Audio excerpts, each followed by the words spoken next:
Bienvenidos a ¿Sabes cuánto vale lo que sabes? Bajo la dirección de Billy Cricien. Hablemos de cómo despertar y mantener el potencial, la economía del conocimiento y el aprendizaje continuo. Bueno, bienvenidos una vez más a otro capítulo de ¿Sabes cuánto vale lo que sabes? Hoy con un invitado súper especial también.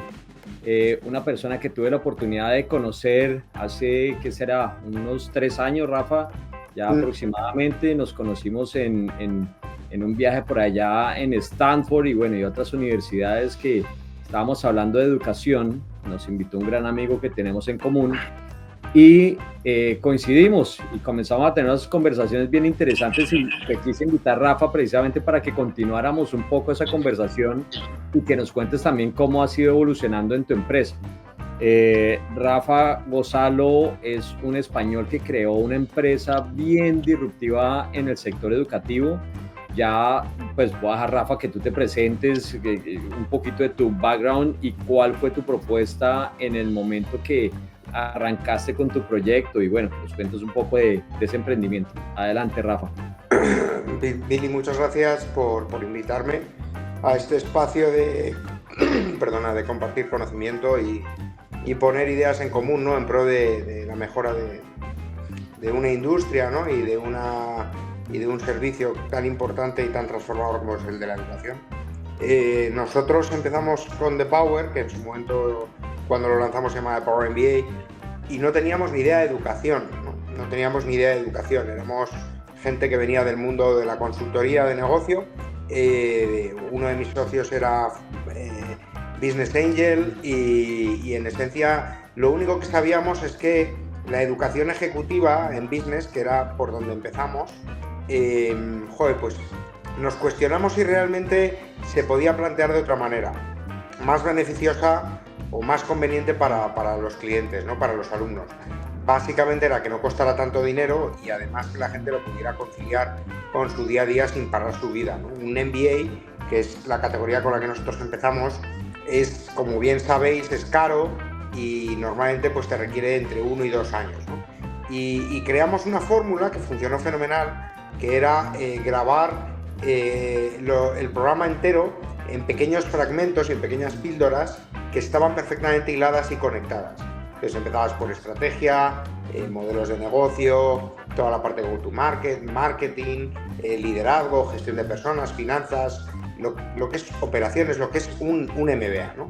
Y lo que pensamos fue en intentar capturar y traer a los mejores del mundo y grabarles, porque como antes en el preámbulo, Billy, estábamos hablando, no siempre puedes retener nunca a los mejores gurús porque están a otras cosas, ¿no? Entonces lo que pensamos fue en grabarles una vez, pagarles y a partir de ahí pues dárselo a los alumnos de una manera que ellos lo pudieran consumir como considerasen, ¿no?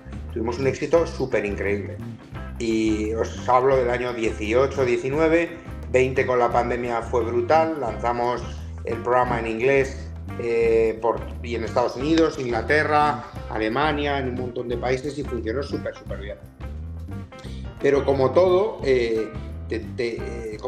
las compañías, sobre todo las compañías que estamos más vinculadas al mundo de Internet, pues tenemos las cosas cambian de una manera súper rápida. Billy, tú que siempre has sido una persona bastante inquieta y bastante innovadora, aunque vienes del mundo tal vez un poquito más tradicional, ¿no? Porque vienes del mundo de la universidad, sí.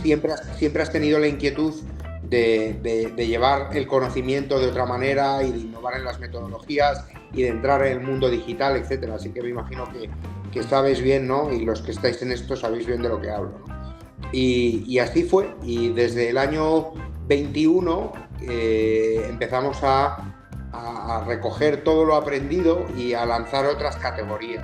Hemos entrado en otros sectores y otras categorías de la formación, porque pensar que cuando nosotros lanzamos el Power MBA, eso iba dirigido a un segmento pequeñito de la población, aunque nosotros lo conseguimos hacer más grande, porque pasamos de vender el programa de $50,000 o $60,000 o lo que valga un MBA a $1,000, ¿no? Entonces con eso ensanchamos mucho el mercado, pero a pesar de aquello empezamos a trabajar en otras categorías como la formación profesional, temas de funcionarios, algunos nichos de farmacia, etcétera, etcétera, ¿no? Y esto es en lo que hemos estado, Billy, con todo lo aprendido aquellos años, pues es en lo que hemos estado trabajando en los últimos 3 años más o menos.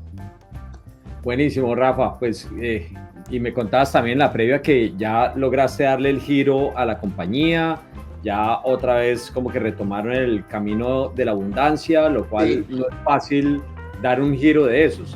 Pero hablemos un poco, Rafa, cuéntanos un poco por qué se les ocurrió crear eso y digamos que ustedes fueron de los primeros que comenzaron a romper el sistema tradicional. Llegaron con un mensaje súper directo, claritico y el sector tradicional como que ustedes son parte de lo que yo llamo el meteorito que llegó a cambiar las reglas del juego en la educación. Ustedes hacen parte de ese alien que llega como que a sacudir el status quo. ¿Cómo les entra esa idea? ¿Cómo se lanzan a meterse en un sector tan tradicional? O sea, llevamos más de 500 años las universidades haciendo las reglas y creyéndonos los dueños del sistema, ¿no? Pues Billy, esto es como lo de los hermanos Wright, ¿no? Que pensaron en que se podía volar porque realmente no conocían las leyes de la física, ¿no? Claro. Y esto es un poco como lo que nos pasó. Seguramente si hubiéramos sido muy conscientes de dónde nos metíamos no lo habríamos hecho. Pero lo que pensamos, Billy, fue más en el cliente, ¿sabes? Oye, ¿por qué tienes que ir los viernes y los sábados a estudiar a un sitio para temas de business? ¿Por qué cada hora te tiene que costar $250? ¿Por qué si de todos los profesores que yo he tenido en el MBA, el 50% estaban un poco en la media, un 20% te diría que no llegaban a ser especialmente buenos y solamente un 20% han sido profesores que me han marcado de verdad? ¿Por qué en muchas asignaturas se repetían los mismos conceptos explicados de otra manera y por otros profesores? Había mucho overlap. Bueno, pues a partir de ahí lo que dijimos es, esto se tiene que hacer de otra forma, ¿no? Y pensamos en hacerlo de una manera que la gente lo pudiera compaginar con su vida y que pudiera ser económico en la producción y en los costes y que por tanto se pudiera vender a un precio que ensanchara el tamaño del mercado. Y así empezamos, Billy. Fue un atrevimiento, te diré. Bueno, y ese atrevimiento, pues la verdad yo creo que siendo parte, como dices, del sistema tradicional, yo tengo que decir que lo agradecemos. Yo particularmente creo que todas estas innovaciones siempre son necesarias en un mercado, pero lo que sí creo es que la educación va a permanecer. Como la conocemos, no creo estar muy seguro que continúe de esa manera, pero sí creo que va a seguir transformándose. Y ustedes, repito, han sido parte de esa transformación y estimularon que muchas empresas también nacieran y fueran rebeldes con el sistema, lo cual creo que el beneficio final es que el consumidor encuentra muchas más opciones, unas mejores que otras, y pues es el desarrollo de la sociedad, el conocimiento. Al final es la sociedad del conocimiento que es lo que nos interesa beneficiar. Y pues es un libre mercado, lo cual me parece súper interesante. Rafa, ¿cómo entendiste el sistema después de que termina el primer ciclo de Power MBA? ¿Cómo lo ves ya en el 2021 cuando dices, ok, tengo que comenzar a girar? ¿Y cómo estás viéndolo en este momento que llegan todas estas herramientas de inteligencia artificial que están rompiéndola mucho, ¿sí? La cercanía de la universidad o de la academia con el sector real? ¿Cómo estás viendo todo este anclaje dentro del sistema educativo que proponen hoy en día estas plataformas? A ver, Billy, yo te diría que casi empezaría por un diagnóstico de lo que creo que pasa en el mundo de la educación y luego abordamos qué impacto o hacia dónde pensamos que puede la IA llevar a la industria, ¿no? Y la forma en la que la gente aprende y la forma en la que las instituciones se tienen que reinventar. Uh-huh.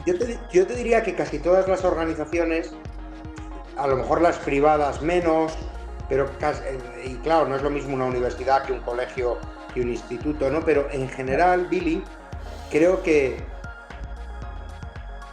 se trabaja poco la docencia. Se trabaja poco el momento de qué es lo que se le tiene que contar al alumno, cuánto tiempo hace falta para contarlo, cómo de aterrizado está y cuánto conocimiento sobre esa materia en la vida real tiene la persona que está hablando y que está invirtiendo y que está haciendo invertir a los alumnos. Si te fijas, cualquier institución casi cobra por los créditos, que los créditos se convierten en horas. Y entonces es un modelo un poco perverso, ¿no? Porque cuanto más larga sea la formación, más justificado está cobrarle al alumno más. Pero muchas veces, Billy, menos es más. Y el esfuerzo de explicar las cosas de una manera más sintética es algo que todo el mundo agradecemos. El hecho de que la persona que te está hablando haya estado en contacto con la vida real es algo que agradecemos. Y lo que pasa que antes en la previa, antes de entrar en directo, lo estábamos hablando tú y yo, es que hoy en día casi que el profesor es el que no se puede dedicar a una cosa. Oye, no, es que hay que darle una vuelta, hay que entender que la esencia de todo esto es el profesor, y es su expertise, y es el seniority, y es el criterio, y es el sentido común, y es la capacidad de explicar las cosas, y es la capacidad de empatizar con el alumno, y es la capacidad de estar al día de las últimas tendencias y de las últimas novedades, y es capaz de entender hacia dónde evoluciona su disciplina y su asignatura, y es capaz de estar en contacto con las empresas para entender qué es lo que hace falta. Y todo eso no pasa, porque las organizaciones no lo promueven, porque eso es difícil de hacer y porque hay un legacy y porque hay una manera de hacer las cosas y nadie se las cuestiona, y las instituciones que son privadas están un poco más animadas a hacerlo por objetivos comerciales de captación de cuota de mercado y de que los alumnos estén contentos y recomienden la institución, pero las organizaciones públicas, en mi opinión, al menos en España, están a verlas venir y en mi opinión son zombies y muertos vivientes. Y no lo saben, pues de verdad, Billy, creo que las universidades y las instituciones tienen un reto por delante muy fuerte, que tiene que ver sobre todo con la gestión, y la gestión muy orientada a poner al cliente en el centro.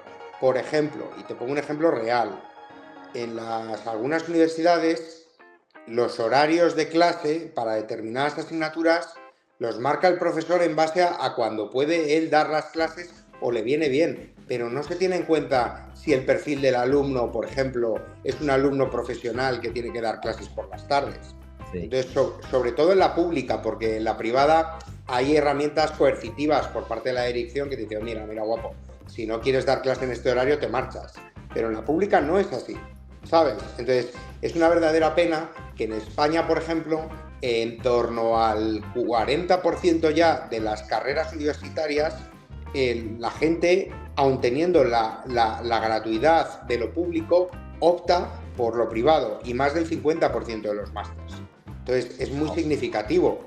Y luego podemos hablar también de la privada, pero que está yo creo que a otro nivel, porque tiene otros intereses que son comerciales y eso les hace mover más el culo, ¿no? Entonces, yo creo que ahora el tema de la IA, creo que lo que va a suceder es que va a haber dos niveles de adopción. Las organizaciones que de por sí, como la tuya, son más inquietas, creo que van a saber hacer un uso muy interesante de la IA. Y las organizaciones más tradicionales y más reacias al cambio, lo que se van a quedar es todavía más atrás, porque las que sí lo adopten van a poner otra velocidad y las que no lo adopten se van a quedar mucho más atrás.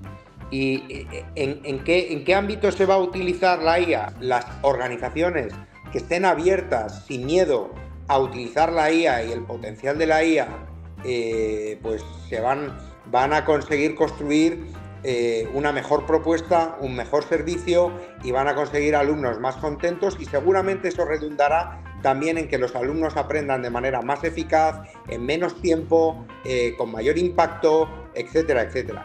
Mencionaste casi como la descripción de un profesor ideal.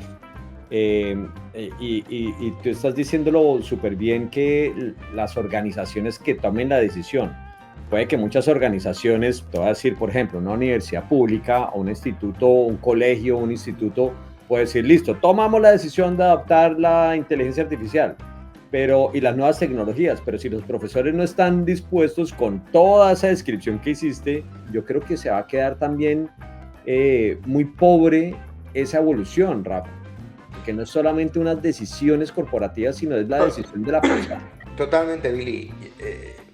Yo creo, y estos son futuribles y no dejan de ser más que hipótesis, ¿no, Billy? Porque no tenemos la bola mágica, ¿no?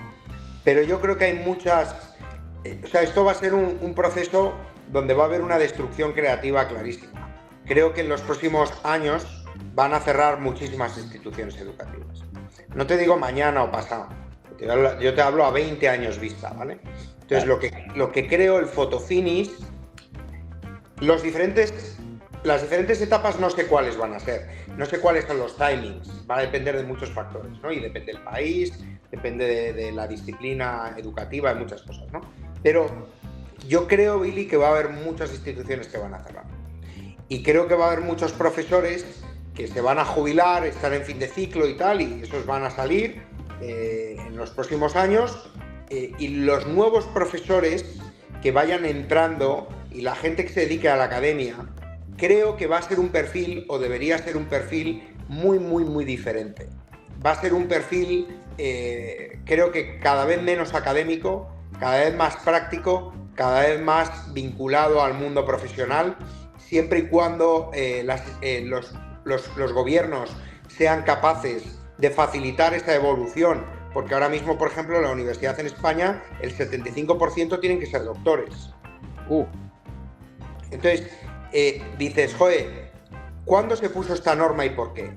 Pues claro. Esta norma se puso con mucho criterio hace muchos años, porque se entendía que solamente una tipología de persona que había dedicado mucho tiempo a la investigación podía dedicarse a la docencia. Pero es que el mundo ha cambiado, es un paradigma absolutamente trasnochado, ¿sabes? Entonces, de una manera o de otra, más dolorosa o más visionaria, el tema va a cambiar, Billy, va a cambiar, porque esto es como ponerle puertas al campo, ¿sabes?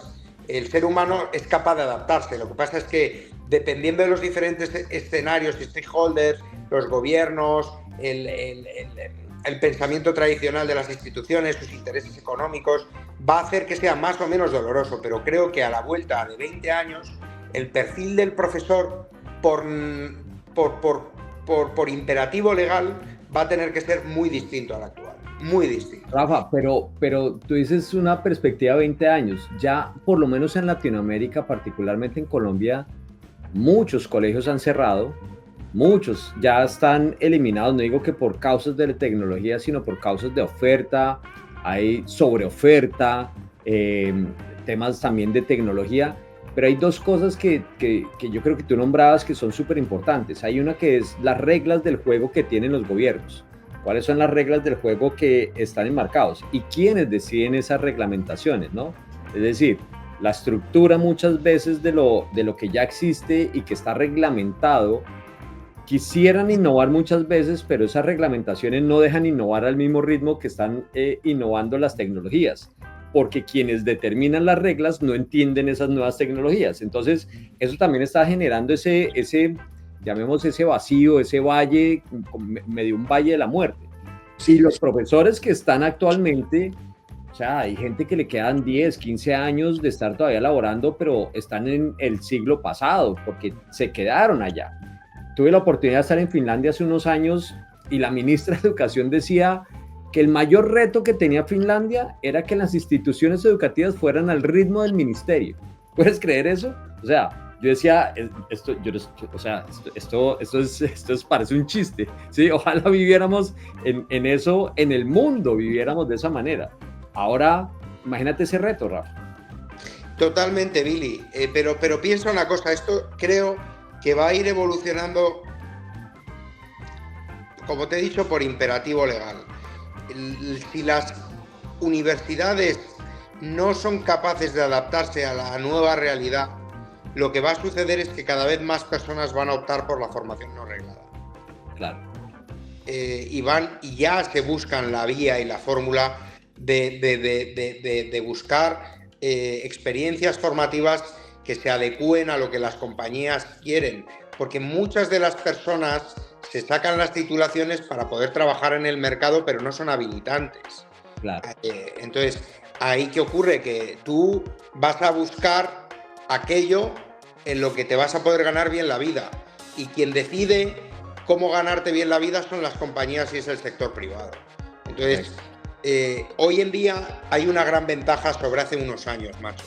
Y es que la información es pública y se tiene un acceso brutal a la información. Sí. Tú puedes saber en qué te tienes que formar, cuáles son las profesiones más demandadas, cuáles son los salarios medios, cuál es la oferta de trabajo para una determinada posición.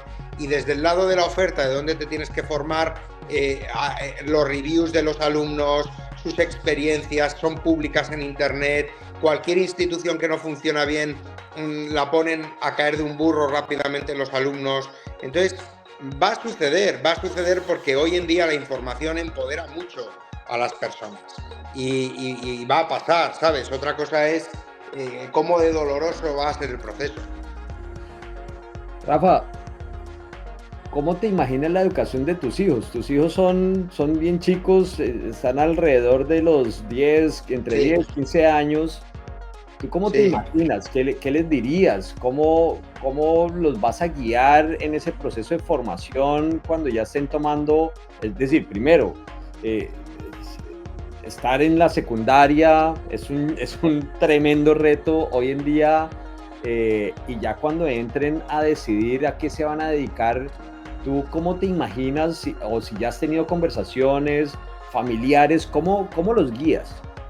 Pues Billy, yo estoy justo empezando ahora a vivir este tipo de conversaciones, ¿no?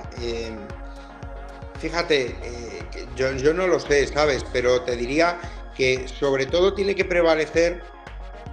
A ver, parto de la base de que la educación tradicional tiene algunas cuestiones que no pasan de moda. Esto es como... Sí.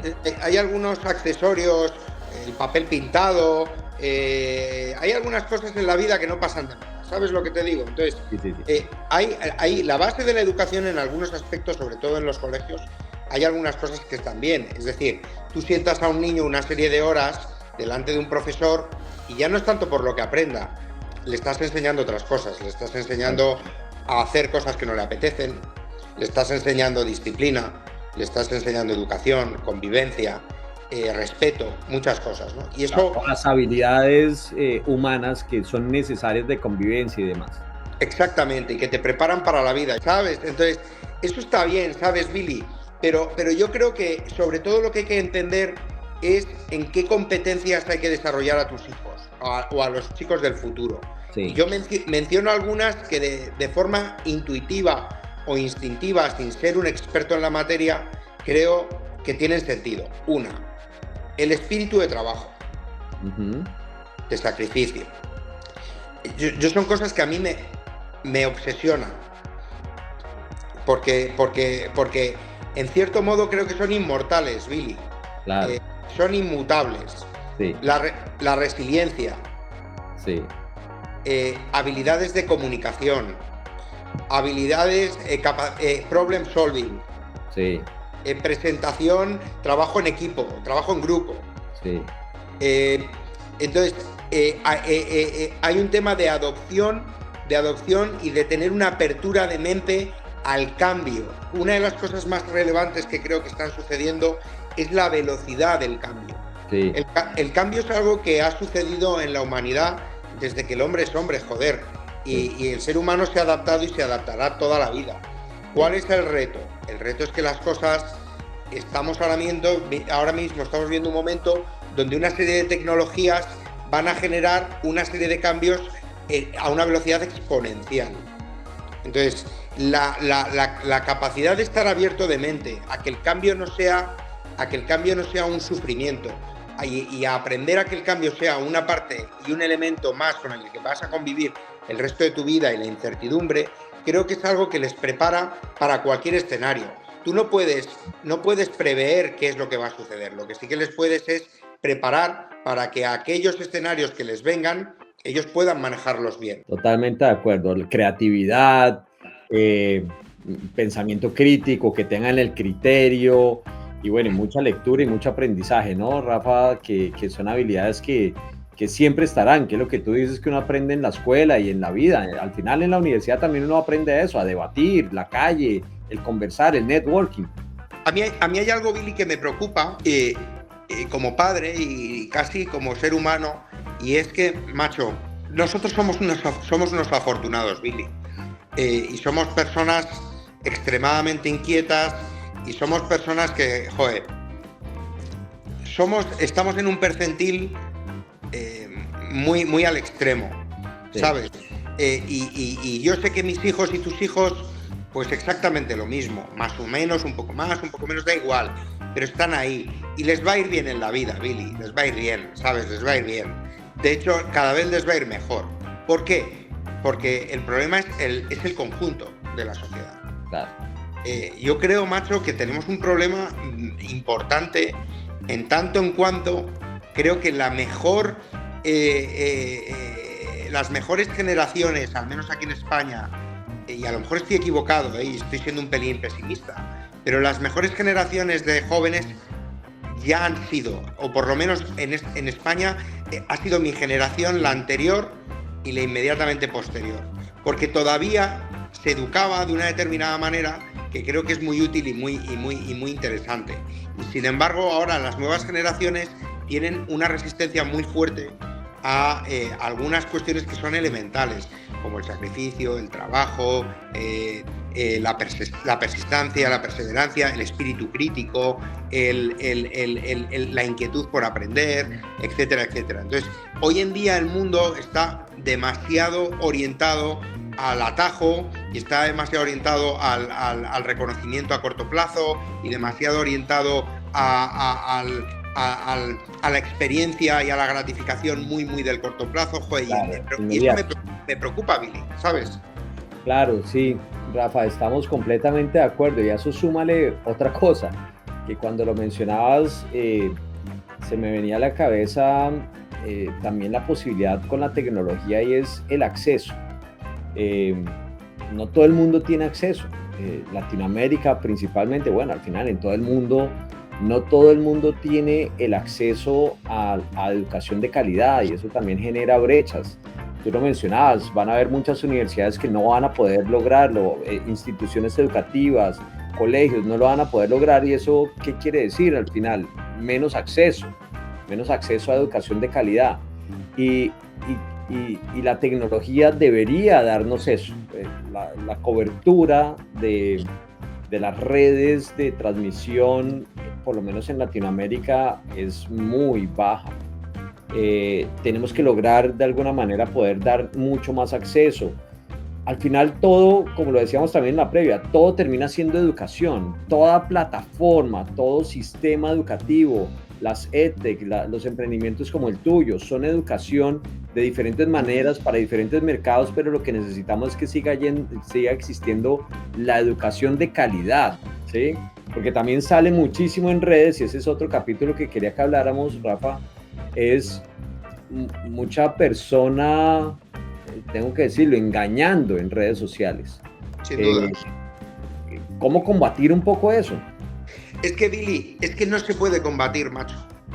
Es que no se puede combatir. Es que vuelvo al punto que me preocupaba. Y es que si no hay critical thinking, y si la persona se deja embaucar por canto de sirena de forma muy fácil, siempre va a haber personas que estén orientadas a sacar un rédito. Sí. Y es que eso es imposible, Billy. Por eso te decía que eso es lo que me preocupa. Y creo que lo que va a haber cada vez más es un mundo a dos velocidades. Cuando en todas las sociedades, ¿sabes? Siempre lo ha habido, ¿vale, Billy? Siempre lo ha habido. Pero antes era una cuestión solo económica. Hoy en día es una verdadera pena, porque hasta las universidades públicas, los colegios públicos, podrían tener un nivel de calidad y un nivel de excelencia muy alto, porque el acceso a la información, a la formación, se ha democratizado de una manera enorme, porque la tecnología facilita cosas que antes eran absolutamente impensables, porque se podían hacer todo tipo de acuerdos de colaboración con otro tipo de instituciones que estén a miles de kilómetros. El problema es, Billy, que hay dos mundos. El mundo que quiere prosperar, que quiere crecer, que se lo come todo, que quiere aprender, y luego hay otro mundo que está a años luz ni tan siquiera de entender que eso es lo más importante de la vida. Facilismo, el doping que generan esas redes sociales vacías, cortoplacistas, mentirosas, esa es parte de la preocupación, Rafa, y creo que la compartimos. Yo le digo a mis hijos que sospecha si algo no te cuesta muchísimo. Claro. Rafa, para terminar, ¿qué le dirías a las personas que están en el mundo profesional? ¿Qué le dirías inclusive a los profesores que hoy en día están viviendo el mundo laboral y todos estos cambios, todas estas tecnologías, todas estas nuevas formas de hacer cosas los paralizan un poco, se quedan un poco estancados? ¿Cómo cerraríamos estos consejos de lo que tú ves desde el mundo educativo, que tú estás manejando, gente que capacita contigo desde tu propia empresa y desde tu propia experiencia? Yo creo, Billy, que se abre, siempre lo ha habido, ¿no? Pero ahora más, se abre una oportunidad extraordinaria para el que quiera ser un buen profesor. Y eso pasa por entender tú mismo, mirándote al espejo, si lo que haces cada día o a tiempo parcial es algo que te llena, de verdad. Si no te llena, ser capaz de tomar una decisión valiente en tu vida y dedicarte a otra cosa. Y si te llena y te gusta, ver como una oportunidad monumental el llegar a ser un crack en la disciplina en la que estés, que pasa por todo lo que hemos dicho antes. Entonces, yo creo que hay que hacer ver al profesional de la educación que es como un jugador de fútbol, que es una pequeña estrella y que no es un recurso, ni es un asset, ni es un commodity, joder. Es que los buenos son muy valiosos en términos de desarrollo, de vivir experiencias, etcétera, etcétera.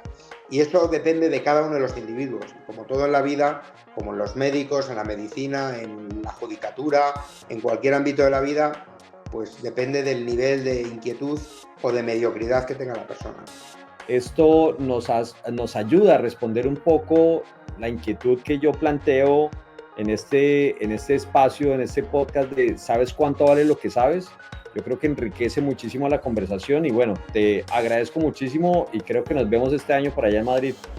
Muchas gracias, Billy. Yo siempre te he tenido como un tío súper curioso y súper innovador y siempre yo creo que con las luces largas puestas. Y este podcast es representativo yo creo que es muy representativo de cómo eres y de cómo actúas. Gracias, Rafa. Admiración mutua. Un abrazo. Gracias, Billy. Un abrazo. Cuídate. Chao, Rafa.